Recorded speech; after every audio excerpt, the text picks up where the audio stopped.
Mari kita membaca firman Tuhan dari Mazmur 91 dalam lindungan Allah.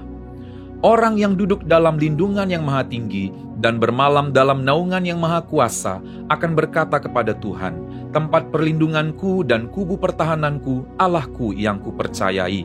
Sungguh, dialah yang akan melepaskan engkau dari jerat penangkap burung, dari penyakit sampar yang busuk.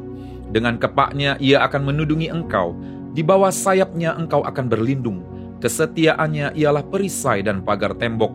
Engkau tak usah takut terhadap pedahsyatan malam, terhadap panah yang terbang di waktu siang, terhadap penyakit sampar yang berjalan di dalam gelap, terhadap penyakit menular yang mengamuk di waktu petang.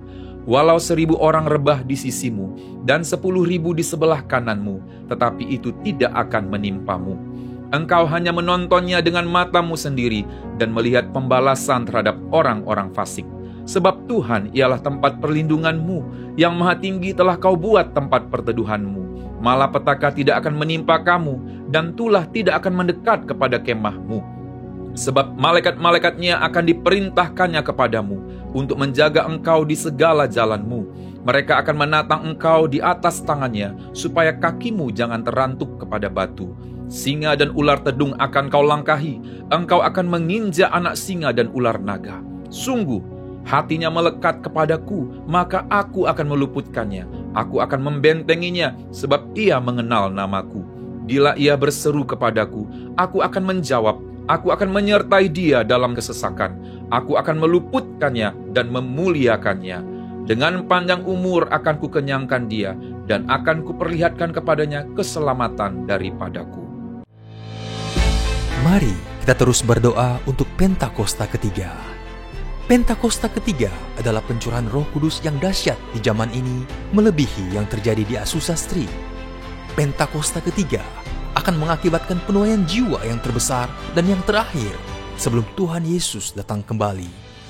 Pentakosta ketiga akan membangkitkan generasi Yeremia, yaitu anak-anak muda yang dipenuhi Roh Kudus, cinta mati-matian kepada Tuhan Yesus, tidak kompromi terhadap dosa, dan akan bergerak untuk memenangkan jiwa. Pentakosta ketiga lahir di Indonesia dan bergerak ke bangsa-bangsa. Gerakan ini dari timur ke barat dan akan kembali ke Yerusalem. Pentakosta ketiga akan memberikan kuasa untuk menyelesaikan amanat agung, dan setelah itu Tuhan Yesus datang kembali. Amin. Amin. Amin. Haleluya.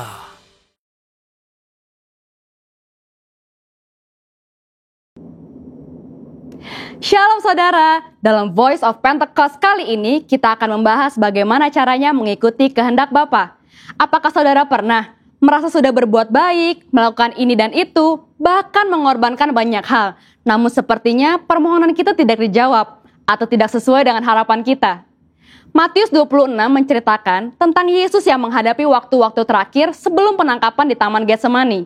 Yesus takut dan ia berdoa 3 kali, supaya cawan atau hal yang akan dilewatinya untuk berlalu. Namun Yesus tetap berserah, biar kehendak Bapa lah yang jadi. Seringkali kita berdoa dan meminta supaya doa kita dijawab. Namun sebenarnya kita sudah memiliki atau mengharapkan jawaban sesuai keinginan kita sendiri, bukannya merindukan jawaban yang daripada Bapa. Sikap Yesus pada peristiwa tadi menunjukkan betapa ia dihadapkan dengan keadaan yang sulit, tapi Yesus memilih untuk berdoa dan meminta supaya kehendak Bapa yang jadi. Doa Bapa kami diajarkan oleh Tuhan Yesus kepada murid-muridnya, di mana salah satu bagiannya merupakan sebuah permintaan. Jadilah kehendakmu di bumi seperti di surga. Doa ini mengajarkan untuk kita hidup berserah dan percaya sepenuhnya kepada Bapa. Sekarang kita akan mengetahui maksud dari hidup yang mengikuti kehendak Bapa. Yang pertama, kesadaran untuk menempatkan kehendak Bapa jauh di atas kehendak pribadi kita. Kita adalah orang yang sudah ditebus dengan harga yang mahal dan lunas dibayar oleh darah Kristus. Di Roma 6 ayat 22 juga disebutkan, kita telah dimerdekakan dari dosa dan menjadi hamba Allah. Kehidupan kita bukanlah milik kita sendiri, tetapi milik Bapa. Sudah sepatutnya kita mengikuti kehendak Bapa. Yesus menyampaikan permohonan kepada Bapa di surga. Namun Yesus juga dengan tegas menyatakan, tetapi janganlah seperti yang ku kehendaki, melainkan seperti yang engkau kehendaki. Hidup manusia memang tidak terduga, karena kita tidak tahu apa yang akan terjadi besok. Maka dalam Yakobus 4 ayat 15 dikatakan, sebenarnya kamu harus berkata, jika Tuhan menghendakinya, kami akan hidup dan berbuat ini dan itu. Yang kedua, memahami dan menerima konsekuensi dari penyerahan diri terhadap kehendak Bapa. Kembali ke peristiwa yang dialami Yesus di Taman Getsemani. Setelah berdoa dan menyatakan, jadilah kehendakmu, yang terjadi adalah penangkapan, penyiksaan, dan penyalipan. Tetapi Yesus tetap taat dan menjalankan kehendak Bapa tersebut dengan tulus hati. Rasul Paulus menjelaskan lebih lanjut dalam Filipi 2 ayat 7-8. Yesus merendahkan dirinya untuk melakukan kehendak Bapa. Demikian juga kita temukan di kisah Ayub. Tentu kita mengingat betapa hidup Ayub diberkati oleh Allah. Lalu dalam seketika Ayub mengalami pencobaan yang begitu berat. Tetapi dalam Ayub 2 ayat 10b, ia berkata, apakah kita mau menerima yang baik dari Allah, tetapi tidak mau menerima yang buruk? Dalam kesemuanya itu, Ayub tidak berbuat dosa dengan bibirnya. Bahkan di tengah pergumulan yang dialaminya, Ayub memilih untuk tetap menerima kehendak Bapa. Roma 8 ayat 28 berkata, kita tahu sekarang bahwa Allah turut bekerja dalam segala sesuatu untuk mendatangkan kebaikan bagi mereka yang mengasihi Dia, yaitu bagi mereka yang terpanggil sesuai dengan rencana Allah. Mungkin saat ini kita belum tahu, mungkin saat ini kita sedang berada dalam prosesnya Allah, tapi akan tiba waktunya kita berkata, saya tahu sekarang bahwa selama ini Allah turut bekerja. Tuhan Yesus tidak pernah mengecewakan saudara. Mungkin tidak mudah, tapi mari sama-sama kita berjuang untuk menjadi pribadi yang mengikuti kehendak Bapa dengan menyadari hidup kita adalah kepunyaan Bapa, taat dan penuh ketulusan. Nah, untuk saudara sekalian, saya ingin mengajak saudara untuk berdoa Bapa kami. Mari kita berdoa. Bapa kami yang di surga, dikuduskanlah namamu, datanglah kerajaanmu, jadilah kehendakmu, di bumi seperti di surga. Berikanlah kami pada hari ini makanan kami yang secukupnya, dan ampunilah kami akan kesalahan kami, seperti kami juga mengampuni orang yang bersalah kepada kami. Dan janganlah membawa kami ke dalam pencobaan, tetapi lepaskanlah kami daripada yang jahat, karena Engkaulah yang mempunyai kerajaan dan kuasa dan kemuliaan sampai selama-lamanya. Amin. Untuk penjelasan lebih lanjut dari tim teologi kami, silakan klik link yang ada di atas atau scan QR Code yang tersedia. Salam integritas, Tuhan Yesus memberkati.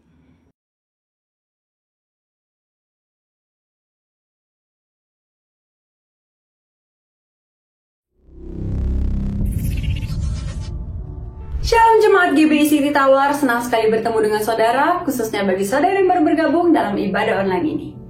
Kisah Para Rasul 1 ayat 8 mengatakan, tetapi kamu akan menerima kuasa kalau Roh Kudus turun ke atas kamu, dan kamu akan menjadi saksiku di Yerusalem, Samaria, Yudea, dan sampai ke ujung bumi.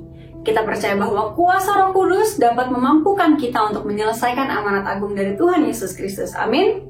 Maka itu pastikan kita semua mengikuti rangkaian ibadah spesial dimulai daripada tanggal 13 Mei 2021, yaitu ibadah kenaikan Tuhan Yesus Kristus, dan 14 sampai 21 Mei 2021, yaitu Holy Spirit Revival Night, yang dimulai pada jam 7 malam, kecuali hari Sabtu akan dimulai pada jam 10 pagi. Untuk Bapak Ibu juga yang membutuhkan layanan doa, informasi seputar gereja ataupun memberikan persembahan, dapatkan barcode yang ada di sebelah sini ataupun menghubungi nomor telepon yang ada di bawah ini, karena tim kami akan membantu saudara. Selanjutnya, mari kita saksikan pengumuman untuk sepekan ke depan. Terpujilah Tuhan, terbukti kuasa-Nya, Dia telah menunjukkan kasih-Nya pada kita. Sebab Tuhan telah bangkit menyayangi kita. Terpujilah Tuhan, terpuji nama-Nya, Yesus Allah. Menara Doa Woik online pada hari Kamis 13 dan 20 Mei 2021 akan digabungkan dengan ibadah Holy Spirit Revival Night yang akan dimulai pada tanggal 14 sampai 23 Mei 2021. Informasi jadwal ibadah Holy Spirit Revival Night dapat diakses melalui link www.pcs.org.sg/hsn.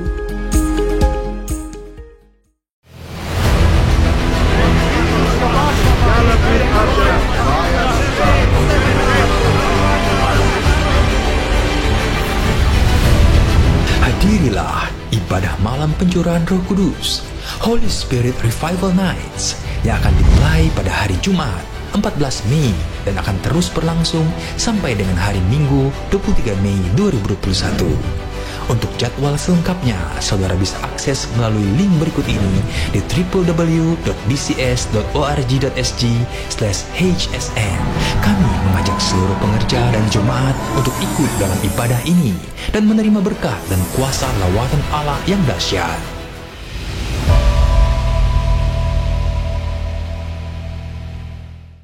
Mari kita berdoa. Tuhan Yesus yang baik, terima kasih atas kasih-Mu kalau kami boleh beribadah lagi hari ini. Tuhan, sebentar kami akan mulai ibadah. Tuhan yang sucikan, kuduskan pikiran dan hati kami agar kami boleh fokus kepada Engkau saja. Terima kasih Yesus, hanya dalam nama-Mu saja kami berdoa dan mengucap syukur. Amin. Selamat beribadah.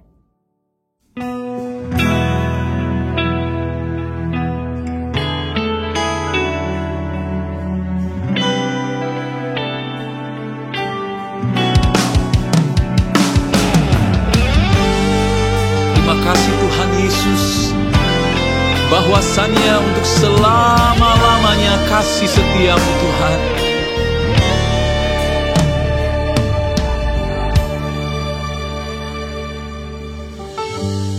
Syukur bagi Dia, Allah yang kuasa, yang menjadikan segalanya.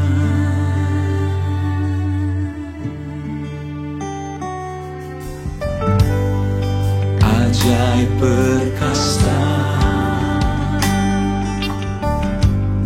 yang diperbuatnya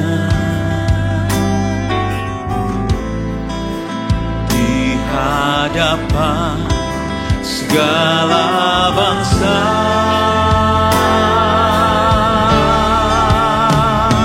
Sebab Tuhan baik, bahwasannya untuk selamanya kasih setianya. Sebab Tuhan baik,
tepuk tangan bersama-sama.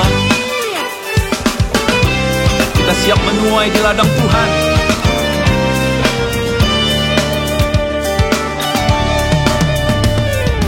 These are the days of Elijah, declaring the word of the Lord. And these are the days of your servant Moses, righteousness being restored. And though these are days of great trial, of famine and darkness and sword, still we are the voice in the desert, crying, prepare ye the way of the Lord. Behold, he comes, riding on the clouds, shining like the sun. At a trumpet call, lift your voice. It's the year of Jubilee, and out of Zion hill salvation comes. Behold, he comes, riding on the clouds, shining like the sun. And the trumpet call, lift your voice. It's the year of Jubilee, and out of Zion hill salvation comes.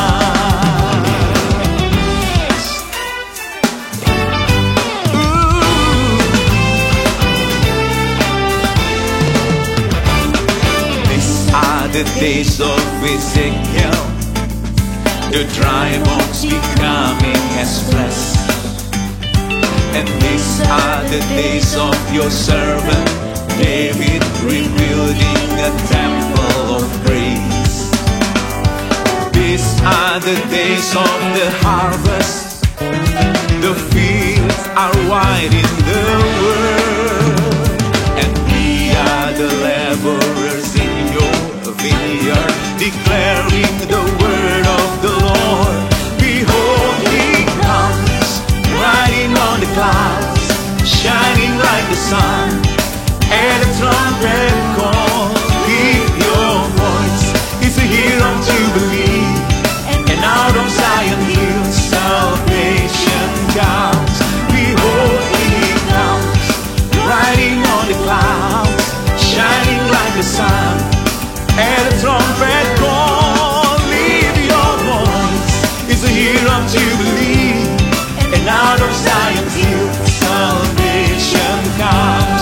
Behold, he comes, riding on the clouds, shining like the sun. And a trumpet call, lift your voice. It's the year of Jubilee, and out of Zion hill salvation comes. Behold, he comes, riding on clouds, shining like the sun. And a trumpet call, lift your voice. It's the year of Jubilee, and out of Zion hill salvation comes. And out of Zion hill salvation comes. And out of Zion hill salvation comes.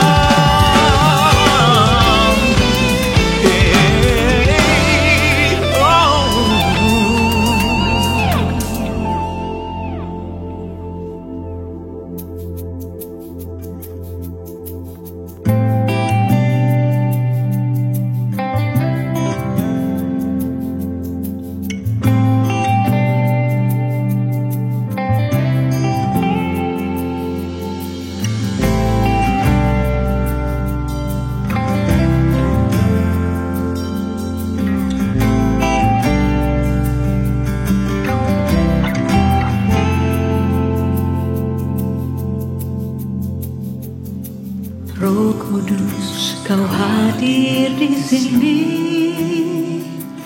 Roh Kudus, ku mengasihimu. Kau lembut, kau manis, kaulah penghiburku, penolongku, diutus Bapakku. Roh Kudus, kau hadir di sini. Roh Kudus, ku mengasihimu. Kau lembut, kau manis, kaulah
menyembah Yesus.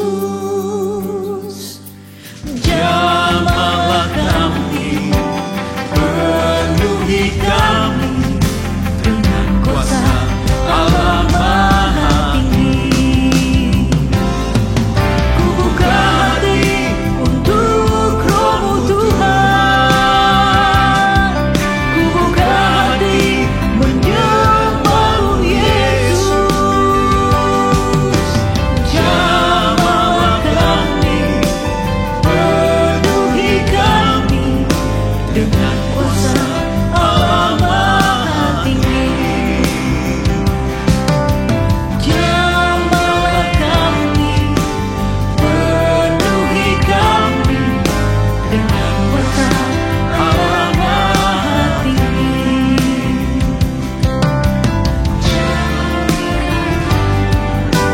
Penuhi kami dengan kuasa Allah Maha Tinggi. Terima kasih Tuhan. Oh ya Allah, terima kasih Yesus, kami sembah. Oh ya Allah, mari saudara, saat ini angkat tanganmu.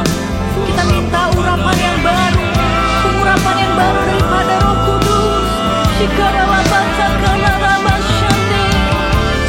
Biarlah Engkau Tuhan mengurapi kami dengan Roh-Mu, dengan Roh-Mu Tuhan Yesus, supaya kami punya kekuatan yang baru, kami punya sukacita, kami punya pengharapan Tuhan.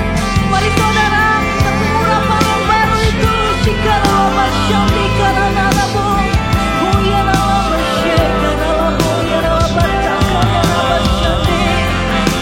Kami mau terus penuh dengan hadirat-Mu Tuhan. Oh ya Allah,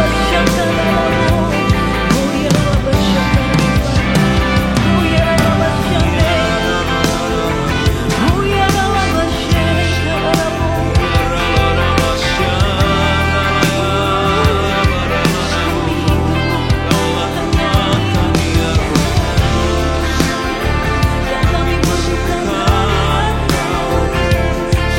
persekutuan pribadi dengan Engkau. Oh ya Roh Kudus,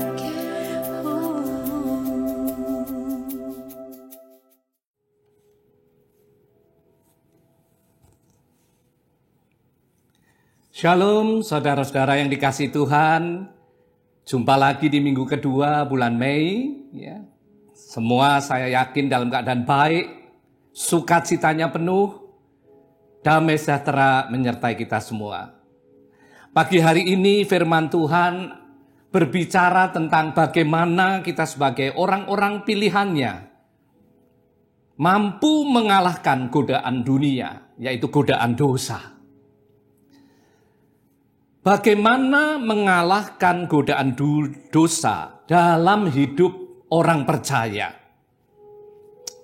Kita tahu godaan yang paling utama dalam hidup setiap orang percaya adalah dosa, keinginan daging, ego kita, manusia lama kita adalah musuh terbesar dalam hidup setiap kita sebagai manusia. Dan kita tahu, ego kita kalau dibiarkan liar, pasti hanya akan membawa kita kepada dunia. Di 1 Yohanes 2 ayat 16 firman Tuhan berbunyi demikian.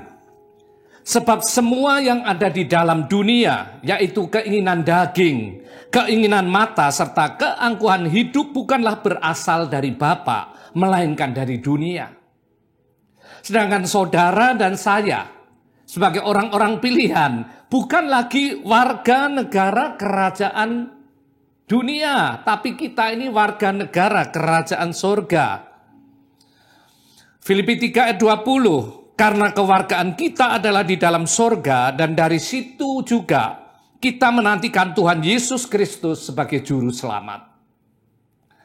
Kekasih Tuhan, bagaimana sebagai warga negara kerajaan surga yang ada di dalam dunia, yang hidup di tengah dunia, kita mampu mengalahkan godaan dunia, godaan dosa dalam hidup kita sehari-hari. Di dalam Efesus 6 ayat 11 sampai ke 18, perikopnya adalah perlengkapan rohani. Kenapa disebut perlengkapan rohani? Yang pertama, sebab saudara dan saya adalah manusia rohani, manusia roh yang mempunyai jiwa, yaitu pikiran, perasaan, dan kehendak kita yang seringkali disebut sebagai hati. Dan kita tinggal di dalam tubuh jasmani yang fana ini. Casing kita adalah tubuh jasmani yang fana, yang sementara. Karena itu kita memerlukan perlengkapan rohani. Hal yang kedua, Efesus 6 ayat 12. Karena perjuangan kita bukanlah melawan darah dan daging, tapi melawan pemerintah-pemerintah, melawan penguasa-penguasa, melawan penghulu-penghulu dunia yang gelap ini, melawan roh-roh jahat di udara. Karena itulah, karena yang dilawan itu bukan yang kasat mata, tapi roh. Kita harus diperlengkapi dengan perlengkapan rohani. Dan yang ketiga, lawan kita adalah roh huruf kecil, yaitu roh kita sendiri. Manusia roh kita sendiri. Manusia daging kita sendiri.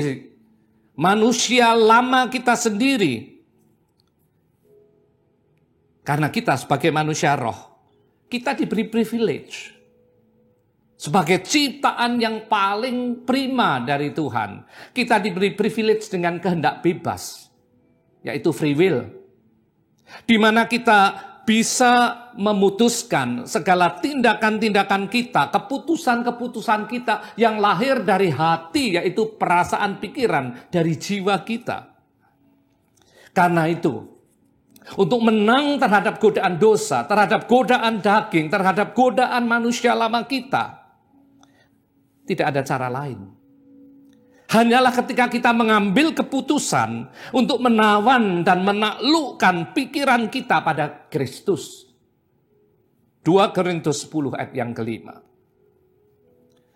Karena itu, setiap pagi dalam hidup orang percaya, kita harus siap untuk menghadapi struggle, menghadapi battle, peperangan, perjuangan, untuk melawan your own ego, melawan ego pribadi kita, melawan daging kita yang nyaman dan mau dituruti, dan daging hanya menuruti keinginan dunia, melawan manusia lama kita. Ini dimulai sebelum kita menghadapi tantangan lain dari pihak lain, dari orang lain, dari situasi di luar sana.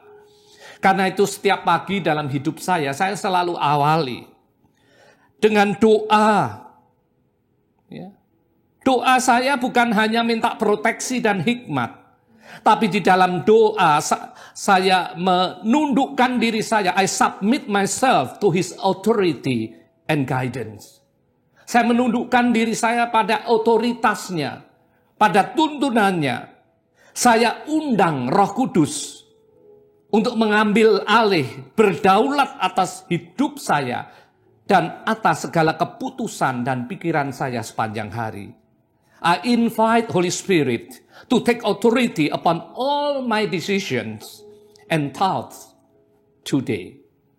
Sehingga sepanjang sisa hari yang ada, tindakan dan keputusan saya berpadanan dengan rencana dan kehendak Bapa.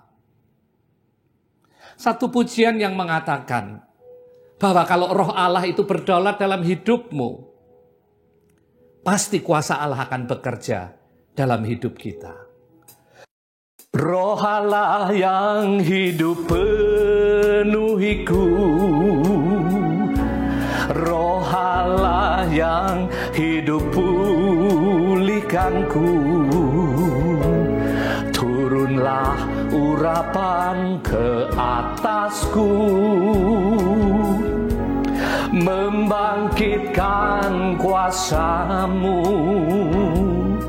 Saudara, saat kita undang, kita berikan tempat pada Roh Allah, Roh Kudus untuk berdaulat dalam hidup kita, maka kuasa-Nya akan bekerja dalam diri kita. Kuasa Allah yang akan menuntun jalan hidup kita berpadanan dengan rencana dan kehendak Bapa. Dan kita tahu hasilnya ketika kita undang Roh Allah berdaulat dan kuasa-Nya menuntun hidup kita. Pujian ini mengatakan demikian. Membebaskan hidup yang terbelenggu, memulihkan hati mereka yang terluka, serta mencelikan mata yang buta. Jadikan hidupku alat-Mu, dipenuhi urapan baru, menyatakan kebesaran kuasa-Mu. Amin, saudara. Saat Roh Allah berdaulat dalam diri kita dan kuasa-Nya bekerja dalam hidup kita, maka kita akan dibebaskan. Ya. Kita akan dibebaskan dari begitu banyak belenggu dari hidup kita. Belenggu iri hati, amarah, dendam, rasa tidak bisa mengampuni. Yang selama ini hal-hal itu membuka pintu masuk untuk begitu banyak kutuk dalam kehidupan kita. Membuat kutuk bisa berkuasa dalam hidup kita. Apakah itu kutuk kemiskinan, kutuk perpecahan dalam keluarga, kutuk sakit penyakit. Semuanya kita akan dibebaskan saat Roh Allah berkuasa dalam hidup kita. Roh Kudus juga akan memulihkan hati yang luka, hati yang tersakiti, serta mata rohani yang selama ini dibutakan oleh begitu banyak hal-hal duniawi yang mengikat kita, akan diselipkan, dan hidup kita akan menjadi berbeda. Saat Roh Kudus berdaulat dalam hidup kita all the time, maka hidup kita akan berubah. Seperti yang tertulis di dalam 1 Tesalonika 5, ayatnya yang ke-23. Ya Allah, damai sejahtera, kuduskan aku seluruhnya, agar roh, jiwa, dan tubuhku terpelihara sempurna. Saudara, roh, jiwa, dan tubuh kita terpelihara sempurna pada hari kedatangannya. Sampai pada hari kedatangannya. Itu bagian kita, saudara. Roh huruf kecil tentunya. Roh kita, tubuh kita, jiwa kita terpelihara sempurna. Dan hidup kita, ya, kalau roh, tubuh, jiwa kita terpelihara sempurna, maka kehidupan kita pasti bermanfaat, berdampak bagi kerajaan surga. Kehidupan kita pasti mempermuliakan namanya. Hari ini ada 3 langkah praktis. Bagaimana kita bisa berkemenangan atas godaan dosa. Langkah yang pertama ada di dalam Efesus 6 ayatnya yang ke-16. Yang berbunyi demikian. Dalam segala keadaan, pergunakanlah perisai iman, sebab dengan perisai itu kamu dapat memadamkan semua panah api dari si jahat. Langkah yang pertama untuk berkemenangan atas dosa adalah iman kita.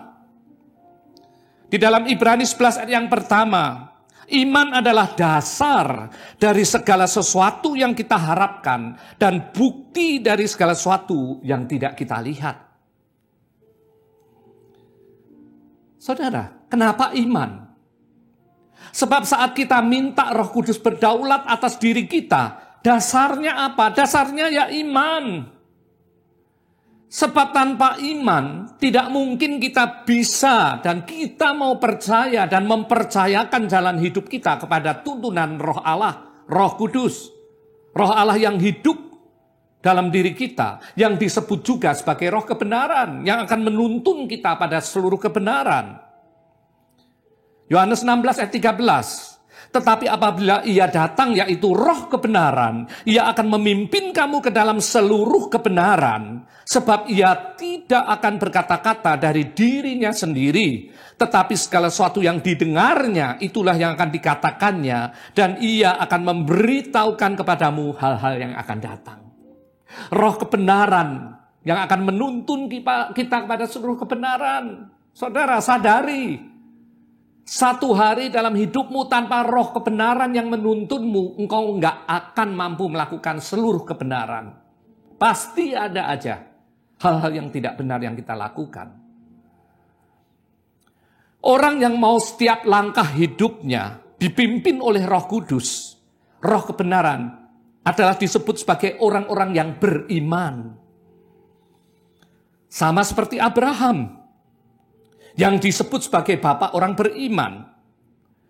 Dalam Kejadian 12, perikop tentang Abraham dipanggil Tuhan di ayat 1-3. Di sini tidak ada garansi, tidak ada jaminan bahwa janji Allah pasti akan digenapi. Tapi apa yang membuat Abraham taat dan tetap pergi keluar dari Ur Kasdim? Di ayat yang keempat dari Kejadian 12. Lalu pergilah Abraham seperti yang difirmankan Tuhan kepadanya. Imannya, saudara, yang membuat Abraham berani mengambil langkah dan pergi sesuai tuntunan dan panggilan Allah. Imannya. Karena itu iman artinya responi dan lakukan firman Allah. Itulah iman. Di dalam perikop Kejadian 12 mengenai Abraham, kita tahu bahwa iman itu bertumbuh. Iman bertumbuh berdasarkan apa? Berdasarkan pengalaman pribadi bersama Tuhan. Ya. Iman bertumbuh karena pengalaman pribadi bersama Tuhan. Saat Abraham karena imannya menuruti firman Allah, apakah tidak pernah ada keraguan dalam imannya? Apakah Abraham begitu hebat, solid imannya, nggak ngeper sama sekali? Masih di dalam Kejadian 12, kalau kita baca ayat-ayat selanjutnya, di dalam ayat yang ke-10-20, di situ kita lihat bagaimana iman Abraham itu juga sempat goyah, ngeper, saudara. Iman itu bertumbuh step by step. Tadi saya katakan berdasarkan pengalaman Tuhan, mengalami Tuhan. Di dalam ayat 11-13, pada waktu ia akan masuk ke Mesir, berkatalah ia kepada Sarai istrinya, memang aku tahu bahwa engkau adalah seorang perempuan yang cantik parasnya. Apabila orang Mesir melihat engkau, mereka akan berkata itu istrinya. Jadi mereka akan membunuh aku dan membiarkan engkau hidup. Katakanlah bahwa engkau adikku, supaya aku diperlakukan mereka dengan baik karena engkau, dan aku dibiarkan hidup oleh sebab engkau. Saudara, ternyata Abraham yang disebut bapak orang beriman, imannya juga tidak langsung solid, kuat, saudara. Baru meresponi dengan luar biasa, dia sudah ngeper ketika masuk ke Mesir. Logikanya mulai jalan. Hikmat manusianya mulai jalan. Di manakah iman Abraham yang meresponi ketika Allah memanggil dan memanggil dia untuk keluar dari Ur Kasdim? Dan dia langsung respon, ambil langkah dan pergi. Di mana iman Abraham yang sudah mendengar janji Allah di dalam Kejadian 12 ayat 1 dan 2 sampai 3. Bahwa Allah akan menjadikan Abraham Abraham sebagai bangsa yang besar membuat nama Abraham masyhur dan jadi berkat bagi kaum di muka bumi. Kemana iman itu? Di mana iman Abraham terhadap jaminan proteksi Allah? Bahwa Allah akan memberkati orang yang memberkati Abraham dan mengutuk orang yang mengutuk Abraham. Saudara, semuanya hilang. Gone with the wind. Hilang. Saat melihat ada tantangan di depan mata. Saat melihat ada ancaman di depan mata. Dan Abraham meresponi bukan dengan imannya, tapi dengan asumsinya. Saudara, asumsi kita seringkali membunuh iman kita. Karena itu orang yang sering berasumsi, imannya pasti bantet. Imannya pasti tidak bertumbuh dan menjadi semakin kuat. Meskipun iman Abraham sempat payah, ya, tapi kita lihat di dalam ayat 16 sampai 20 hasilnya happy ending. Fir'aun menyambut Abraham dengan baik karena ia mengingini perempuan itu. Abraham mendapat kambing domba, lembu sapi, keledai jantan, budak laki-laki, perempuan, keledai betina, dan unta.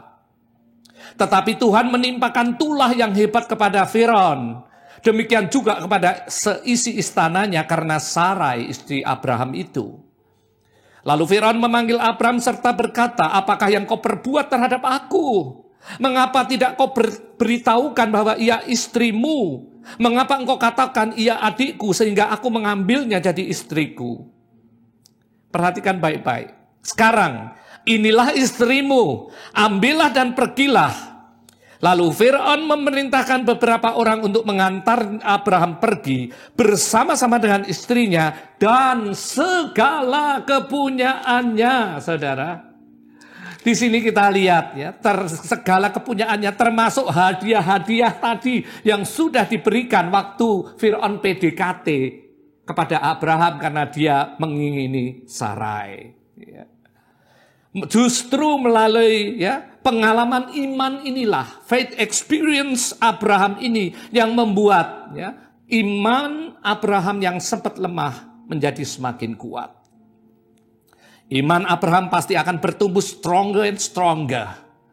Kita bisa lihat bagaimana iman Abraham teruji dan solid saat Tuhan minta dia mengorbankan Ishak, anak perjanjian, sebagai korban bakaran di dalam Kejadian 22. Karena itu, to overcome sins, start with your faith.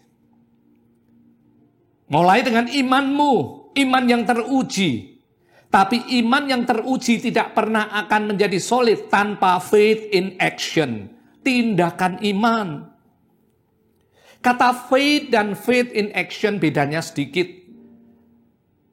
Tapi dampaknya, ya, hasilnya beda sekali.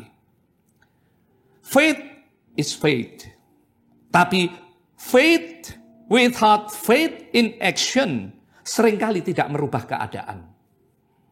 Ingat, di dalam Roma 8 ayat 28 dengan jelas dikatakan Allah turut bekerja. Artinya ada bagian Allah, ada bagian saudara dan saya. Untuk membuat janji Allah tergenapi dalam hidupmu. Untuk membuat kemenangan atas dosa ada dalam hidupmu.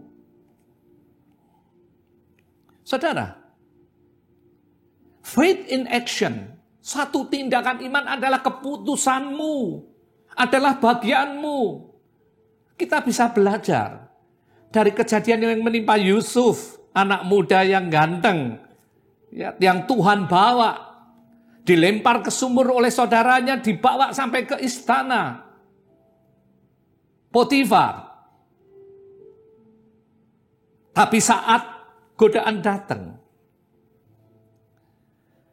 saat istri Potifar mencoba untuk menggoda dia disergap di istana di mana tidak ada orang lain. Kalau Yusuf hanya berpegang kepada imannya, aku beriman, aku orang pilihan Tuhan, aku diurapi, aku pasti dijaga kekudusannya, dan dia tetap ada dalam dekapan istri Potifar, cepat atau lambat dia akan jatuh, saudara. Karena itu Yusuf ambil bagian dia dilakukan. Di dalam Kejadian 39. Di ayat yang ke-12 dan 13. Lalu perempuan itu memegang baju Yusuf sambil berkata, marilah tidur dengan aku. Tetapi Yusuf meninggalkan bajunya di tangan perempuan itu dan lari keluar. Saudara, inilah faith in action. Tindakan yang harus kita lakukan saat dosa menyergap hidupmu. Saat dosa memeluk dan mendekap kita. Ya. Banyak di antara kita, ketika dosa meluk dan mendekap kita keenakan, saudara. Karena dosa itu pasti nyaman untuk daging kita. Sedangkan tadi dikatakan keinginan mata, keinginan daging, semua bukan berasal dari Allah, tapi dari dunia.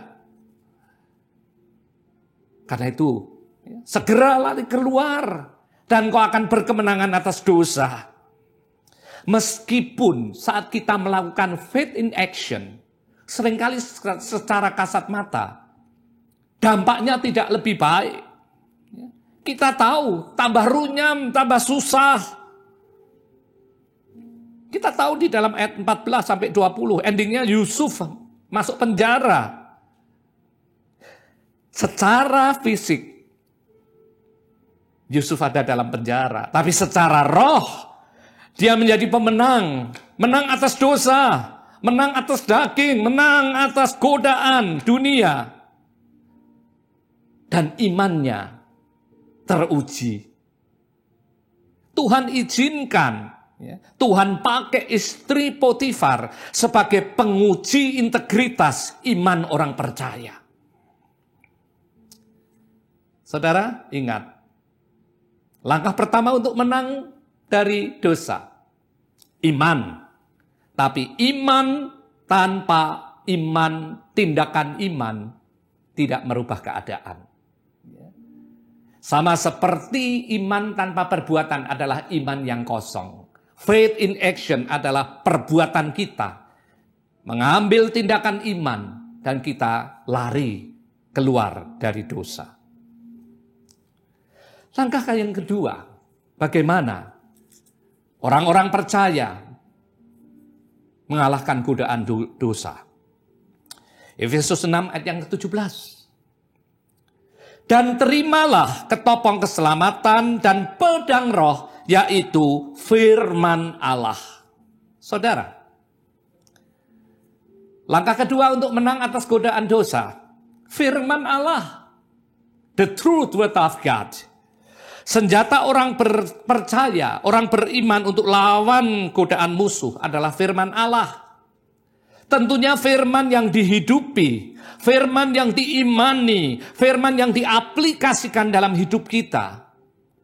Di dalam Mazmur 119 ayat 105 dikatakan firman itu sebagai pelita dan terang dalam jalan hidup orang percaya.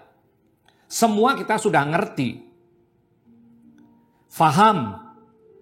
Tapi kenapa saat kita benar-benar hadapi masalah, kita hadapi godaan dosa, kita mengalami kesulitan hidup, kok seolah-olah firman yang dikatakan pelita, terang bagi jalan kita, kok tidak berfungsi, tidak berguna, tidak berkuasa dan tidak berdampak.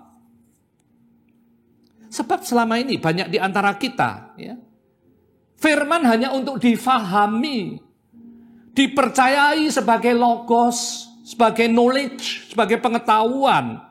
Tapi firman tidak dihidupi menjadi rema, diyakini, dihidupi dan dipraktekkan dalam hidup kita sehari-hari.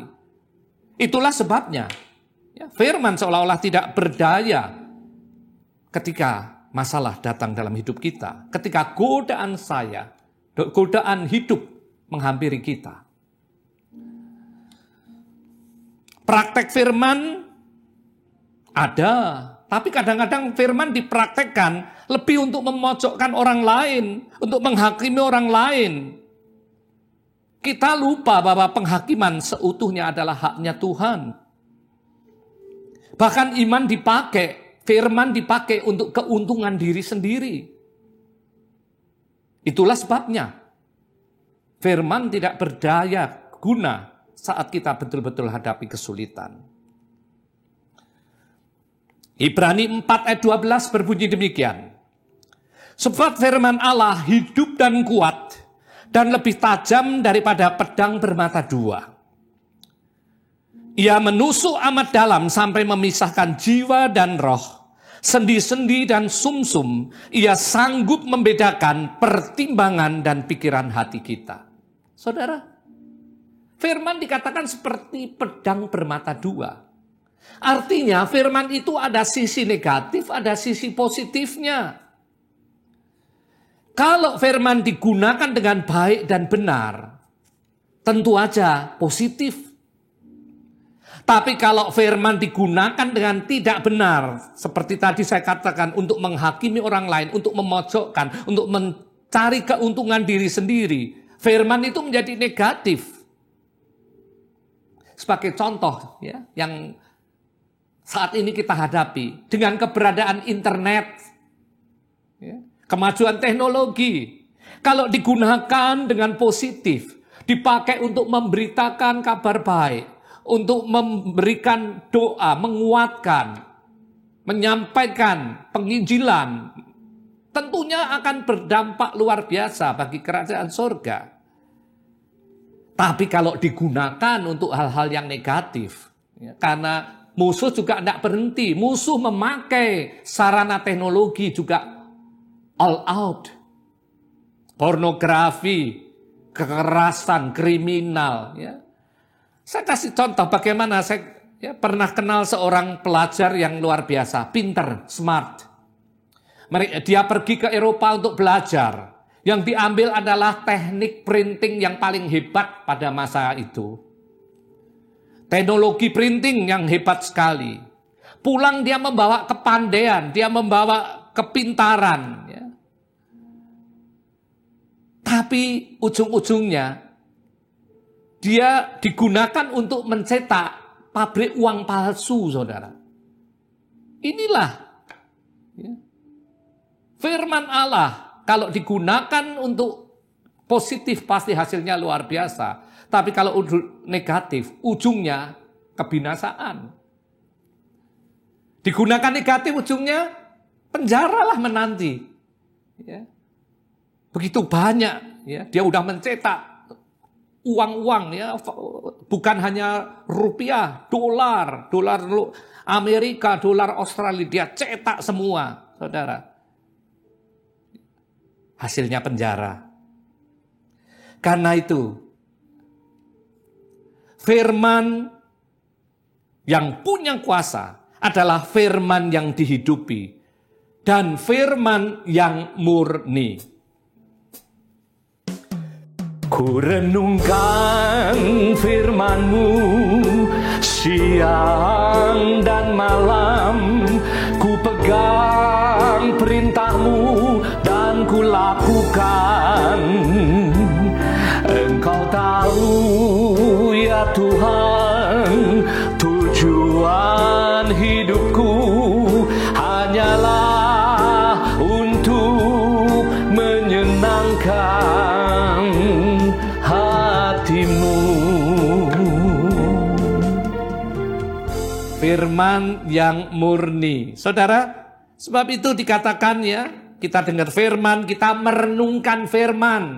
Merenungkan itu bukan ngelamun, ya, mikir yang enggak. Merenungkan firman itu merenungkan, minta hikmat Tuhan dikaruniakan dalam hidup kita sehingga kita ngerti, ya, maksud Allah dalam firman itu, tujuan Allah dalam firman itu, kehendak Allah dalam firman itu, dan saat dipraktekkan dan diaplikasikan pasti sesuai dengan isi hati dan rencana Allah. Itulah merenungkan firman. Firman yang murni direnungkan untuk kita pikirkan how to do, how to apply in our daily life. Bagaimana mempraktekkan dalam hidup kita sehari-hari. Bukan firman yang direnungkan dengan pengertian kita sendiri yang terbatas, dengan hikmat kita yang terbatas, atau firman yang sudah dimodifikasi dengan pikiran dan hikmat manusia yang sangat terbatas. Tapi benar-benar firman yang murni, yang kita mengerti sesuai dengan tuntunan Roh Kudus dalam diri kita, dan dengan hikmat surgawi yang tidak terselami. Langkah yang ketiga, langkah yang terakhir, to overcome sin, untuk berkemenangan atas dosa, untuk berkemenangan atas dunia. Efesus 6 ayat 18 dan 19. Dalam segala doa dan permohonan, berdoalah setiap waktu di dalam roh, dan berjaga-jagalah di dalam doamu itu dengan permohonan yang tidak putus-putusnya untuk segala orang kudus. Juga untuk aku, supaya kepadaku, jika aku membuka mulutku, dikaruniakan perkataan yang benar, agar dengan keberanian aku memberitakan rahasia Injil. Poin yang ketiga, langkah yang ketiga untuk kita hidup berkemenangan. Yang pertama tadi adalah iman. Dan iman, tindakan iman. Yang kedua adalah firman yang dipraktekkan. Dan yang ketiga adalah doa dan bahasa roh.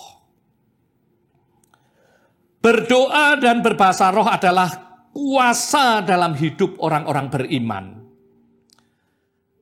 Berbahasa roh juga membangun diri kita, membangun iman kita. Di dalam Yudas 1 ayat 20, akan tetapi kamu saudara-saudaraku yang kekasih, bangunlah dirimu sendiri di atas dasar imanmu yang paling suci, dan berdoalah dalam Roh Kudus. Berbahasa roh. Berbahasa roh saat kita dalam tekanan, dalam struggle yang makin sengit. Sebab roh akan membantu kita berdoa. Bukankah di dalam Roma 8 ayat 26 dengan jelas tertulis, demikian juga roh membantu kita dalam kelemahan kita. Sebab kita tidak tahu bagaimana sebenarnya harus berdoa. Tetapi roh sendiri berdoa untuk kita kepada Allah dengan keluhan-keluhan yang tidak terucapkan. Saudara, ada kalanya saat peperangan begitu hebat dan musuh semakin menggila. Ingat, saudara, saat tekanan, serangan musuh makin gila-gilaan, kita ingat bagaimana seekor ular saat dia hampir kalah dan menyerah, itu dia akan perlawanannya makin luar biasa. Dia akan menyabetkan ekornya ke kiri, ke kanan, melilit semakin keras dengan sisa tenaga terakhirnya. Tapi itu berarti kemenangan sudah semakin dekat dalam hidup kita. Jangan takut saat serangan dan tekanan, sergapan dosa semakin gila dalam hidup kita. Kita harus sadar, itulah sisa-sisa terakhir kekuatan musuh. Dan kemenangan sudah semakin dekat dalam hidup kita. Sebab justru banyak orang percaya, orang beriman, orang yang pegang firman sebagai senjata, pedang roh. Tapi dalam saat-saat demikian, dia sendiri menjadi lemah dan loyo. Melihat gerakan terakhir dari musuh kita, melihat teriakan terakhir dari musuh kita sendiri menjadi lemah. Perhatikan, justru dalam hal-hal demikian, saat engkau merasa dengan kekuatanmu sendiri, engkau sudah rasanya enggak kuat lagi, aku sudah hampir nyerah. Tuhan, aku enggak kuat lagi. Ingat janjinya, Tuhan tidak membiarkan percobaan melebihi kekuatanmu. Tuhan tahu betul daya tahan kita. Bagian kita adalah berdoa dalam bahasa roh. Sebab roh akan membantu kita dalam doa kepada Allah dengan ucapan dan keluhan yang tidak terucapkan. Roh Allah bukan membantu kita hanya dalam doa saja. Bahkan saat keadaan diri kita benar-benar semakin terpuruk, He will fight for us. Keluaran 14 ayat 14 katakan, The Lord will fight for you.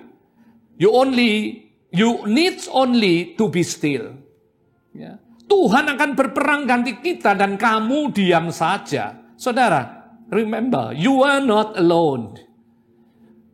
Engkau bekerja bersama dengan Allah. Allah tidak pernah tinggalkan. Ya, saat kita sudah dalam titik daya tahan kita, Allah take over, Allah lakukan bagiannya. Sebab saat Tuhan berperang ganti kita, maka bagian kita adalah tinggal diam, to be still, with full of faith, dengan iman yang penuh. Hold the sword of the Spirit, the truth word of God. Pegang pedang roh. Untuk apa? Untuk melawan intimidasi musuh. Untuk membungkam mulut musuh. Ya. Dan lakukan bagian kita. Pray and speak in tongue. Doa dan berbahasa roh. Wait for his timing for victory. Menunggu waktu kemenangan yang Tuhan berikan dalam hidup kita. Sebab saat kita berbahasa roh, maka roh dan iman kita dibangun menjadi semakin kuat, semakin teguh. Untuk kita menyelesaikan pertandingan iman, mencapai garis akhir dan jadi pemenang. 2 Timotius 4 ayat 7, I have fought the good fight, I have finished the race, I have kept the faith. Aku memegang imanku. Dan di ayat yang ke-8 kita siap untuk menerima reward dari Tuhan sendiri. Saudara, pastikan hari-hari yang tidak semakin mudah. Begitu banyak godaan, begitu banyak intimidasi, begitu banyak provokasi yang mencoba melemahkan hidup orang percaya. Hidupi 3 langkah praktis ini. Pelihara imanmu, lakukan bagianmu dengan melakukan tindakan iman. Pegang firman sebagai pedang roh untuk membungkam mulut musuh. Dan berbahasa roh dan doa saat engkau merasa lemah. Karena di situ kekuatan kita dibaharui. Saudara, apapun pergumulanmu hari ini, tetap teguh iman percayamu. Kita udah punya langkah-langkah praktis. Tuhan memperlengkapi setiap anak-anaknya. Setiap warga kerajaan surga yang ada di bumi. Mereka diperlengkapi dengan selengkap senjata Allah. Untuk apa? Untuk berkemenangan. Untuk menjadi pemenang. Dan menjadi calon mempelai kerajaan surga yang kudus dan tak bercacat celah. Yang terus-menerus bergiat di ladangnya sampai hari kedatangannya tiba. Maranatha, datanglah segera ya Tuhan Yesus. Kami merindukanmu. Tuhan Yesus memberkati. God bless you. Kekasih Tuhan, berkat Tuhan untuk kehidupan rohani sudah kita terima hari ini. Dan kita akan memberikan bagian kita sebagai ekspresi ucapan syukur. Untuk memperluas kerajaan surga di bumi. Untuk memperluas penyebaran kabar baik di bumi. Kita akan memberikan persembahan yang terbaik untuk pekerjaannya hari ini. Saya akan berdoa. Bapa, terima kasih. Kami tahu kami sudah diberikan makanan rohani hari ini. Dan kami akan mengekspresikan ucapan syukur kami. Memberikan yang terbaik untuk menopang pekerjaan Tuhan di bumi ini. Untuk menopang pekerjaan pekabaran Injil di bumi ini. Berkati anak-anak-Mu. Urapi kami semua. Untuk mampu memberi dengan penuh ucapan syukur dan hati yang penuh sukacita. Di dalam nama Yesus, setiap kita yang siap untuk memberi yang terbaik bagi Tuhan, katakan amin. Mari, kita akan segera mengakhiri ibadah hari ini. Sekali lagi, mari kita berbahasa roh bersama-sama. Oh irabaya shikararapa shikarararabu irabaya shikararararapa irabaya shikararararapa shikararararapa shigedededede irabaya shikarapa shikararararapa. Bapa, terima kasih untuk kebenaran firman yang kami terima hari ini. Sebentar kami akan mengakhiri ibadah kami. Kami siapkan hati untuk terima berkat yang terbaik yang akan memeteraikan setiap kebenaran firman yang kami dengar hari ini. Kekasih-kekasih Tuhan yang mengasihi Tuhan bukan hanya dengan lidah bibirnya, mengasihi Tuhan dengan hatinya, dengan seluruh hidupnya. Mengasihi Tuhan, mempercayai setiap kebenaran firman-Nya, merenungkannya, dan mempraktekkannya dalam hidup sehari-hari. Terimalah berkat, damai sejahtera, sukacita dari Allah Bapa di dalam Anak yang tunggal Tuhan Yesus Kristus, persekutuan dengan Roh Kudus, tinggal tetap menyertai kita semua, mulai sekarang sampai Maranatha, bahkan sampai selama-lamanya. Setiap kita yang sudah diberkati dan siap menjadi berkat sepanjang minggu ke depan, mari bersama katakan, amin, amin. God bless you.